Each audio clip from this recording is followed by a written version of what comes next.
Hello neighbors, it's Brad here at eTrailer, and today we're taking a look at installing the Curt Trailer Hitch Receiver on a 2022 Nissan Rogue. Now, this is what your hitch is going to look like when it's installed, and the great part is it's a hidden cross tube, meaning everything's going to be hidden except for the receiver, so you get a nice clean OEM look, but with all the functionality of your hitch.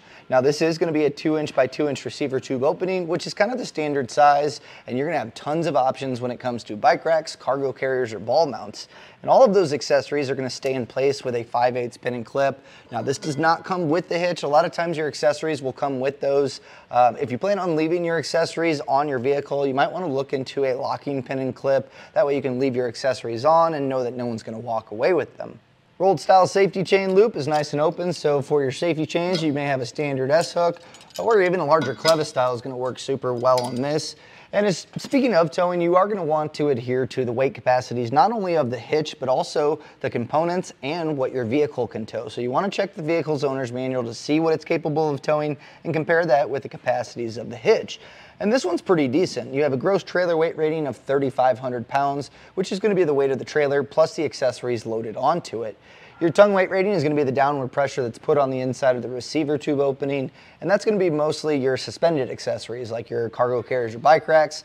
And that's a pretty solid number because you could probably get a 4-bike rack loaded up with 4 bikes, or a cargo carrier going on vacation loaded up.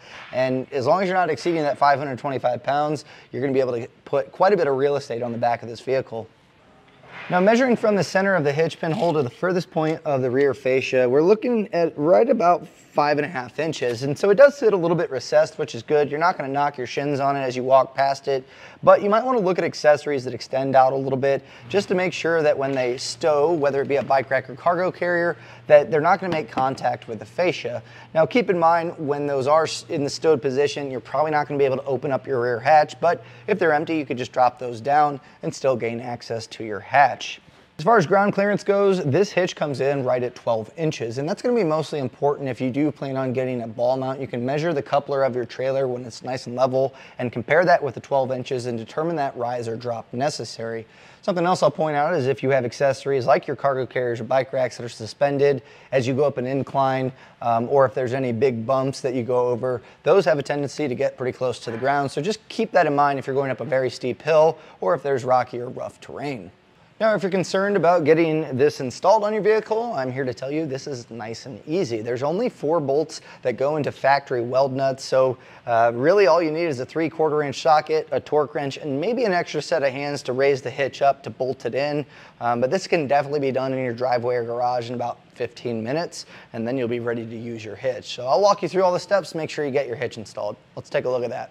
To begin your installation, you're going to want to grab the bolt from the hardware kit that's included with the hitch, and we're going to test to make sure that this goes in nice and clean. Sometimes over time water can build up in the weld nuts, creating it a little bit of tension when you put these in. So making sure these feed in before we raise the hitch up is going to save ourselves a little bit of headache. Now we're going to be looking at this weld nut as well as the one on the furthest rear, and just take your bolt. It should kind of just thread in there nice and easy, and if you're getting any resistance, that's where you can either power this through with an impact, but if it's binding up too much, you don't want to damage the threads. So what you can use is a tube brush, which does a good job of just kind of cleaning out these holes. This is just going to kind of be a wire brush here that will knock any of that debris loose. You can use some penetrating oil to help it along, and if it's really serious, you could get a tap to go through those, but generally you should be able to get it cleared out enough to get your hardware in. So just test to make sure that all your hardware threads in fairly easily. Now in the instructions, they say to take out these plastic push pins here to give you a little bit of extra room to get the hitch up in place. Well, I went ahead and tested ours, and it doesn't seem like there's any issues of getting it up there, so you could probably skip that step. If yours maybe is a different trim package and it's a little tight, feel free. You can pop these out using a flathead screwdriver. You'll just simply pry on the center portion, get that to pop out, and then you can remove the entire plastic push pin. It's just these two, and that's going to give you a little bit more flex to be able to slide that hitch up. But since ours has the gap, we'll go ahead and get our hitch up. Now before we raise our hitch up in position, you want to get your hardware set up and have at least one for each side. With the conical tooth washer, you'll see there's teeth. That's going to bite into the metal on the hitch, so just get that set up. Our goal is to get just a few threads started on each side. That way the hitch will support itself, making it easier to get the other hardware in place. Now when you raise this up, you might want an extra set of hands. It's kind of bulky, a little heavy, but you're going to want to feed this side on the driver over the exhaust tip.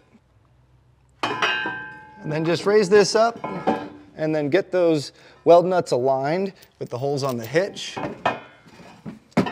Just get one of them started on each side.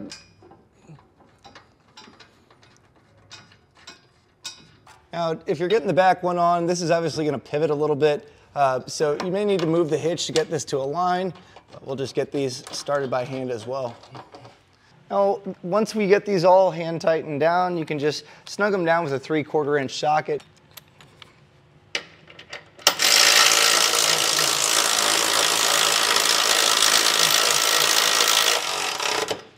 Now using that same 3/4 inch socket, we're going to use our torque wrench to torque these down properly.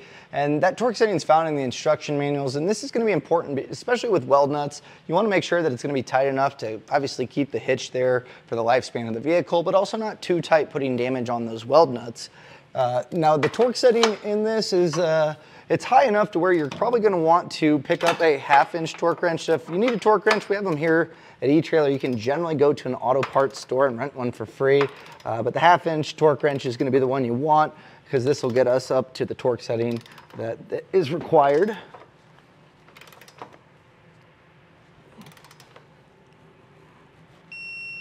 And we'll just go through and torque down the rest of our hardware.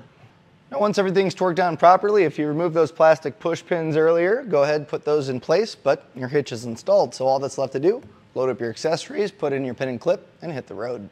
And that was a look and installation of the Curt Trailer Hitch Receiver on a 2022 Nissan Rogue.